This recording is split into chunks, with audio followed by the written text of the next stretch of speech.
Um dos filósofos mais influentes do século XX teve suas ideias reorganizadas, reinterpretadas e transformadas em algo que provavelmente ele jamais reconheceria.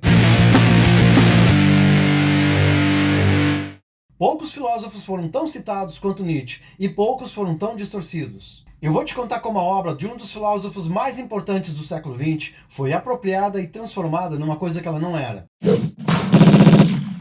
Quando pensamos em Friedrich Nietzsche, é comum associar no seu nome a conceitos como o super-homem, a vontade de potência e a crítica moral tradicional. Mas existe um capítulo pouco conhecido dessa história, que envolve sua irmã, Elisabeth Foster Nietzsche, e que ajudou a moldar a forma como sua obra foi vista pelo mundo durante boa parte do século XX. Elisabeth tinha posições políticas muito diferentes das de seu irmão. Enquanto Nietzsche criticava o nacionalismo alemão e demonstrava desprezo pelo antissemitismo, ela aproximou-se justamente desses movimentos. Casou-se com Bernhard Foster, um conhecido agitador.